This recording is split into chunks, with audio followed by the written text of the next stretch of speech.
most people describe writing music as possibly the hardest thing in the world. Right. You're sitting there, you got the pressure of a record company, the business pressure, but also the creative pressure and everything else that's on you. I mean, that's a big part of it for me, I've found, is that a lot of the time you get so in your head about like writing songs, and you end up kind of, as you're writing songs, you'll finish like a verse and be like, is this good? Right. Is this good enough? And you're like, well, you don't know. You've just started it. But for me, a big part of it is just kind of getting out of my own head. And I feel like whenever I'm trying to write good music is usually when I write the worst music, or at least my least favorite music.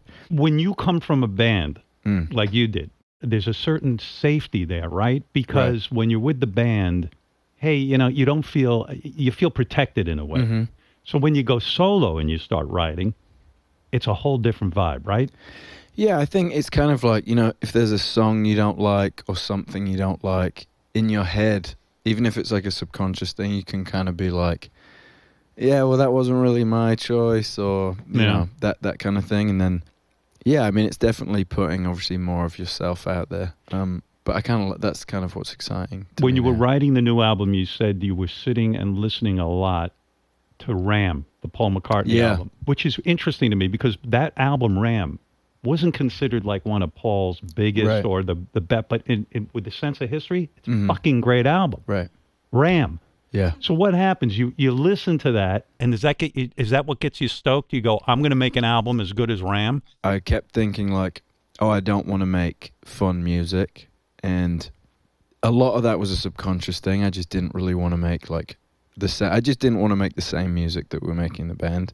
Not because I didn't like it. I just wanted it to be a different thing. Are you tortured in a way? Because half of the world expects you to make a fun, light, poppy record. They expect you to do something almost, trite. Right. As long as it, appeals to young girls or something. And then the artist in you is like, fuck that. I'm a fan of McCartney. I'm a fan of Bowie. I'm a fan of the Stones. I love everything about that era. Mm-hmm. And you want to go in a different direction, but then you got everyone pulling at you and telling you what to do to be commercially successful. I could almost feel that torture. I mean, I got really lucky, first of all. Rob Stringer, who's the head of Sony, he signed me, and he signed us in the band as well, so I've been with them for a while. But when I signed on my own, I kind of said, I called him and just said, like, I kind of need to go and, like, figure this out a little bit, and I'm not going to be able to do it if you're, like, breathing down my neck, basically. And he was amazing about it. He just said, like, I want to hear it when you're excited to play it to me. So that's pretty great. Go and do your thing, and when you're ready, I'll hear it.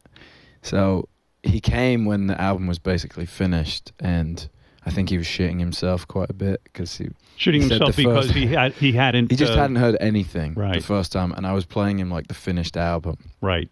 He said the first like 4 songs he felt like he was drowning because he just didn't know, he didn't know what he was expecting or anything. Drowning in the sense that he wasn't smelling the money? He was so scared. He was scared?